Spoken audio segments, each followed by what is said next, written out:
Hi മക്കളെ, welcome to Edupod class 8. It's me നാഫി.എജ്യൂപോഡ്. Nihal sir. It's your Super super Mash. മാഷ്. മക്കളെ 8ാം ക്ലാസ്സിന്റെ സോഷ്യൽ സയൻസ് എക്സാം ആണ് നാളെ. അതിന്റെ പ്രഡിക്ഷൻ വീഡിയോ ആയിട്ട് നമ്മൾ വന്നിട്ടുണ്ട്. പലർക്കും സംശയം 8ാം ക്ലാസ്സിൽ 5ാമത്തെ പാഠം ഉണ്ടോ ഇല്ലയോ. 5ാമത്തെ പാഠം ഉണ്ട് എന്നാണ് നമ്മൾ പറയുന്നത്. പക്ഷെ ഞാൻ പറയുന്നു ആദ്യത്തെ 4 ചാപ്റ്റർ നിങ്ങൾ കംപ്ലീറ്റ് ആയി പഠിച്ചതിന് ശേഷം മാത്രം 5ാമത്തെ ചാപ്റ്ററിലേക്ക് പോയാൽ 5ാമത്തെ പാഠം ഉണ്ട് പറയാൻ കാരണം SCR ഒരു മോഡൽ ക്വസ്റ്റ്യൻ പേപ്പർ എന്നാണ് വീഡിയോ നമ്മുടെ ചാനൽ വന്നിട്ടുണ്ട്. അത് 5ാമത്തെ 1ാമത്തെ 2ാമത്തെ ചാപ്റ്റർ പഠിക്കാൻ നേരെ 5 പഠിക്കണം. അങ്ങനെ ചെയ്യരുത്. 4 പഠിച്ചത് നിങ്ങൾക്ക് നിങ്ങളുടെ മനസ്സാക്ഷിയോട് ഉറപ്പ് വരുത്തിയിട്ട് 5ാമത്തെ ചാപ്റ്ററിലേക്ക് പോയാൽ. അപ്പോൾ SCR മോഡൽ ക്വസ്റ്റ്യൻ പേപ്പറിന്റെ വീഡിയോ ഓൾറെഡി നമ്മുടെ ചാനലുണ്ട്. അത് നിങ്ങൾ എന്തെങ്കിലും കാണണം. അതേ ടൈപ്പ് ക്വസ്റ്റ്യൻസ് ആയിരിക്കും ചോദിക്കുക. ഈ ക്വസ്റ്റ്യൻ ചോദിക്കാൻ ചാൻസ് ഉള്ള ടോപ്പിക് നമ്മൾ പ്രെഡിക്റ്റ് ചെയ്യാൻ പോവാണ്. അപ്പോൾ ഇത്ര അപ്ഡേറ്റ്സ് നമ്മുടെ ചാനൽ സബ്സ്ക്രൈബ് ചെയ്ത വീഡിയോ ഒന്ന് മാക്സിമം മനസ്സിലേക്ക് ഷെയർ ചെയ്യുക.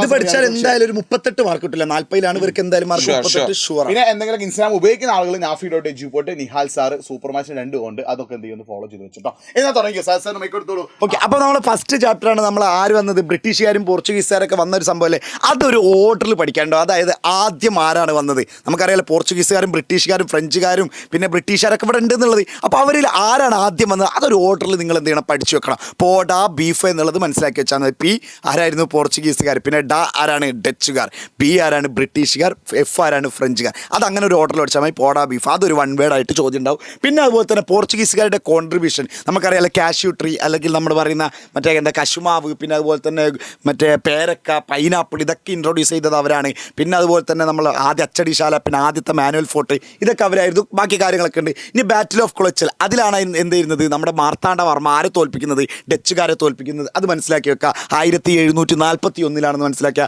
ഹോർത്തൂസ് മലബാറിക്കസ് അതാണ് കേരളത്തിലെ 742 മെഡിസിനൽ പ്ലാന്റിനെ പറ്റിയിട്ട് പറഞ്ഞ ഹെൻറിക് വാൻ റീഡറാണ് അതിൻ്റെ അന്നത്തെ ഡച്ച് ഗവർണറായിട്ടുള്ള ആളാണ് കൊണ്ടുവന്ന ആ കാര്യങ്ങൾ നോക്കുക. പിന്നെ ബ്രിട്ടീഷ് ഇട്ടി ഓക്കെ. അപ്പോൾ ബ്രിട്ടീഷ് ആൻഡ് ആംഗ്ലോ വാസ്, അതായത് ബ്രിട്ടീഷുകാർ എന്ത് ചെയ്തിട്ടുണ്ട്, കുറേ വാറുകൾ നടത്തിയിട്ടുണ്ട്. അതായത് ബ്രിട്ടീഷ് എന്ന് പറഞ്ഞാൽ ഇംഗ്ലീഷ് ഈസ്റ്റ് ഇന്ത്യ കമ്പനി. അപ്പോൾ ആംഗ്ലോ വാർന്ന് അങ്ങോട്ട് കാണുമ്പോൾ തന്നെ ഇപ്പോൾ ആംഗ്ലോ സിക്ക്, അപ്പോൾ ആംഗ്ലോ എന്ന് കാണുമ്പോൾ സ്വാഭാവികമായിട്ട് എന്തായിരുന്നു, ആംഗ്ലോ എന്ന് ഉദ്ദേശിക്കുമ്പോൾ ഈസ്റ്റ് ഇന്ത്യ കമ്പനിയും പിന്നെ അപ്പുറത്തെ സിക്ക് എന്ന് ഉദ്ദേശിക്കുമ്പോൾ പഞ്ചാബ്. അതങ്ങനെ ആലോചിക്കുക. ആംഗ്ലോ മറാത്ത ആണെങ്കിൽ ആംഗ്ലോയും മറാത്ത രാഷ്ട്രങ്ങളും ആലോചിച്ച് വെക്കുക. അപ്പോൾ അങ്ങനെ എന്ത് ചെയ്യണം, ആംഗ്ലോ മൈസൂർ എന്ന് പറഞ്ഞാൽ ഇംഗ്ലീഷ് ഈസ്റ്റ് ഇന്ത്യ കമ്പനിയും മൈസൂരും അവർ തമ്മിലുള്ള യുദ്ധം. പിന്നെ കുറേ റെബല്യൻ ഉണ്ട്. അതായത് നീലൻ റെബല്യൻ, മുണ്ട റെബല്യൻ, ഉൽഗുലാൻ, അതന്നാണ് ഈ മുണ്ട റെബല്യൻ. പിന്നെ അതുപോലെ തന്നെ സാന്താൾ റെബല്യൻ. അതിൻ്റെ നേതാക്കന്മാരൊക്കെ പഠിച്ചൊക്കെ മാച്ച് ദ ഫോളോവിങ്ങിൽ ഉണ്ടായിരിക്കും. ഓക്കെ. പിന്നെ അതുപോലെ തന്നെ ഏറ്റവും ഇമ്പോർട്ടൻ്റ് ആയിട്ട് പഠിക്കേണ്ടതാണ് 1857 റിവോൾട്ടിൻ്റെ കോസസ്, അതായത് കാരണങ്ങൾ എന്തെങ്കിലും പഠിച്ചു വെക്കണം. പിന്നെ അതിൻ്റെ ലിമിറ്റേഷൻസ് ജസ്റ്റ് ഒന്ന് മനസ്സിലാക്കി വെക്കുക. ഏറ്റവും കൂടുതൽ ചാൻസ് ഉള്ളത്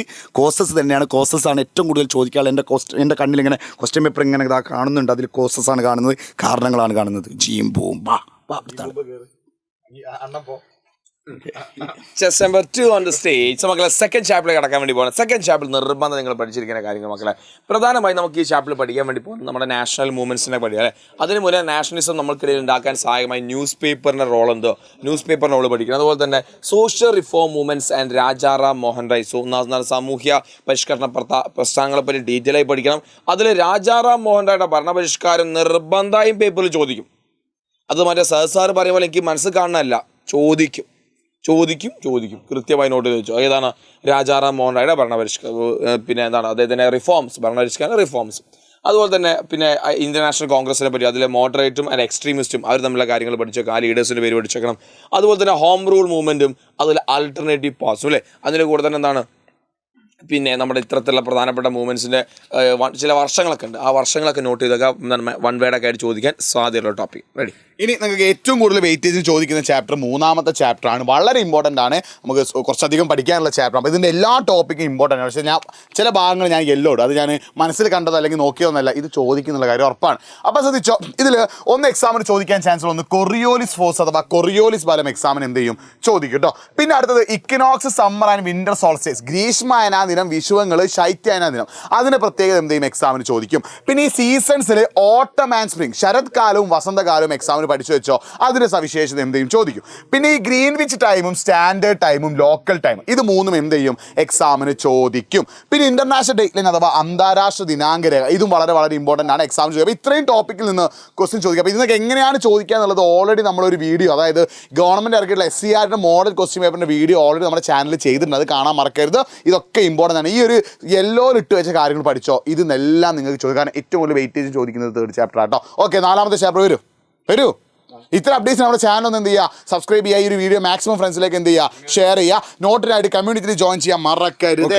മക്കളെ ഇതിൽ ഏകദേശം 5 ടോപ്പിക്ക് ഞാൻ പറഞ്ഞിട്ടുണ്ട്. പക്ഷേ ഇതിൽ ഏറ്റവും ഇമ്പോർട്ടൻ്റ് ആയിട്ട് 2 ടോപ്പിക്ക് ഞാൻ പറഞ്ഞു. ആദ്യം അതിന് മുമ്പ് തന്നെ എക്കണോമിക് പ്രോബ്ലംസ്, 3 എക്കണോമിക് പ്രോബ്ലംസിൻ്റെ അടിസ്ഥാന പ്രശ്നങ്ങളെ, അതായത് ഹൗ ടു പ്രൊഡ്യൂസ് അല്ലെങ്കിൽ what to produce, whom to produce എന്നൊക്കെ പറഞ്ഞിട്ടുള്ള സംഭവങ്ങൾ, അതിലേതെങ്കിലും 2 അല്ലെങ്കിൽ 1 മിനിമം നിങ്ങളോട് എന്തെങ്കിലും ചോദിക്കും. അതിൻ്റെ ഉള്ളിൽ തന്നെ ഉള്ളതാണ് നമ്മളെ capital intensive technique, labour intensive technique, അതായത് മൂലധന തീവ്ര സാങ്കേതിക രീതി, തൊഴിൽ തീവ്ര സാങ്കേതിക രീതി. ഷുവർ ക്വസ്റ്റ്യൻ ആണ്. എന്തായാലും നിങ്ങൾ എന്ത് ചെയ്യുക, ഇത് 2 പഠിച്ചു വെച്ചോളൂ. ഇതിൽ 1 ഇല്ലെങ്കിൽ ഞാൻ ഇനി പഠിപ്പിക്കൽ നിർത്തുന്നതിന് വേണമെങ്കിൽ പറയാം. ഇതിൽ 1 എന്തായാലും ഉണ്ടായിരിക്കും. പിന്നെ അതുപോലെ തന്നെ ഫീച്ചേഴ്സ് ഓഫ് എക്കോണമി, അതായത് 3 സമ്പദ് വ്യവസ്ഥകളുണ്ട്. അതൊക്കെ അറിയാമല്ലോ, സോഷ്യലിസ്റ്റ്, ക്യാപിറ്റലിസ്റ്റ്, മിക്സ്ഡ്. അതിൽ എനിക്ക് തോന്നുന്നത് ചോദിക്കാൻ ചാൻസ് കാണുന്നത് മിക്സ്ഡ് എക്കണോമിയാണ്, അതായത് മിശ്ര സമ്പദ് വ്യവസ്ഥ. എന്ന് വിചാരിച്ചാൽ അത് മാത്രം പഠിക്കരുത്, ആ 3 പഠിക്കണം. പക്ഷേ ഞാനിപ്പോഴും ക്വസ്റ്റ്യൻ പേപ്പർ ഇതങ്ങനെ വായുവിൽ കാണുന്നുണ്ട്, അതിൽ മിക്സ്ഡ് എക്കണോമിയാണ് കാണുന്നത്. പിന്നെ അതുപോലെ തന്നെ ഡിഫറൻറ്റ് ടൈപ്പ് അത് പറഞ്ഞു. പിന്നെ അതുപോലെ തന്നെ എക്കണോമിസ്റ്റുകൾ കുറേ എന്ത് ചിന്തകന്മാരെ പറ്റി പഠിക്കുന്നുണ്ട്. അതിൽ ഒരാൾ സാമ്പത്തിക വിദഗ്ധന്മാരെ ചിന്തകന്മാർ എന്നൊക്കെ വേണമെങ്കിൽ പറയാം. അതിലാണ് ആഡം സ്മിത്ത്. അതിൽ മക്കളെ കാൾ മാക്സ്, മാച്ച് ദ ഫോളോയിങ്ങിലേക്ക് വരാൻ പറ്റിയ ഒരു ടോപ്പിക്കാണ്. കാരണം ഒരുപാട് ബുക്കുകളൊക്കെ ഉണ്ട്. സർപ്ലസ് വാല്യൂ, മിച്ചമൂല്യം എന്നൊക്കെ പറഞ്ഞിട്ടുള്ള ആഡം സ്മിത്ത്, റോബിൻസ്. അതിൽ ഗാന്ധിജിൻ്റെ ഒരു കാര്യങ്ങളുണ്ട്, ഹിന്ദു സ്വരാജ് എന്നൊക്കെ പറഞ്ഞിട്ട്. അപ്പോൾ ആ ഗാന്ധിജിയുടെ ബുക്കും പഠിക്കണം. ഗാന്ധിജിയുടെ ഒരു എന്താ പറയുന്ന ചിന്തകൾ, അതായത് ഗാന്ധിജിൻ്റെ ഗാന്ധിയൻ എക്കണോമിക്സ്. ഓക്കെ, അപ്പോൾ ആ കാര്യങ്ങൾ എന്ത് ചെയ്യണം, പഠിച്ചു വെക്കണം. അടിപൊളിയായിട്ട് തന്നെ കിട്ടും. ഇനി 5ാമത്തെ ചാപ്റ്ററിലോട്ടാണ് നീങ്ങുന്നത് അല്ലേ മക്കൾ? 5ാം ചാപ്റ്റർ നമുക്ക് ആകെ രണ്ട് കാര്യങ്ങൾ പഠിച്ചാൽ മതി. മൗലിക അവകാശങ്ങളെ പറ്റി ഡീറ്റെയിൽ ആയി പഠിച്ചു വെക്കുക, നിർദ്ദേശ തത്വങ്ങളെ പറ്റി പഠിച്ചു വെക്കുക. ഇത് മാത്രം പഠിച്ചു വെച്ചാൽ മതി. മൗലിക അവകാശങ്ങളുണ്ടല്ലോ, മൗലിക കടമകളെ പറ്റി എക്സാമിന് ചോദിക്കാൻ സാധ്യതയില്ല. ഈ 2 ടോപ്പിക് വരെ ചോദിക്കാൻ സാധ്യതയുള്ളൂ. നന്നായി എന്ത് ചെയ്യുക, മൗലിക അവകാശങ്ങൾ 6 മൗലിക അവകാശങ്ങൾ പഠിച്ചു വെക്കുക. അതുപോലെ തന്നെ എന്താണ് നിർദ്ദേശ തത്വങ്ങൾ, അതിൽ 3 നിർദ്ദേശങ്ങൾ പറയുന്നുണ്ട്. ലിബറൽ ഉണ്ട്, ഗാന്ധിയൻ ഉണ്ട്, അതുപോലെ തന്നെ സോഷ്യലിസ്റ്റ് തത്വങ്ങളുണ്ട്. ആ 3 കാര്യങ്ങൾ നിങ്ങൾ മനസ്സിലാക്കി. ഓക്കെ, അപ്പോൾ ഇത്രയുമാണ് നമുക്ക് സോഷ്യൽ സയൻസിൽ ഇമ്പോർട്ടൻറ്റ് ടോപ്പിക്. ഇതിൻ്റെ ലൈവ് ഇന്ന് രാത്രി കറക്റ്റ് 7:15 ഉണ്ട്. അപ്പോൾ അതിന് പുറമെ നമ്മൾ ഷോർട്ട് വീഡിയോസ് ഒക്കെ നമ്മുടെ ചാനലിൽ നിന്ന് അപ്ലോഡ് ചെയ്യുന്നുണ്ട്. SC ആയിട്ട് മോഡൽ ക്വസ്റ്റ്യൻ പേപ്പറിൻ്റെ വീഡിയോ എന്തായാലും ഞങ്ങൾ ഓൾറെഡി നമ്മുടെ ചാനൽ അപ്ലോഡ് ചെയ്തിട്ടുണ്ട്.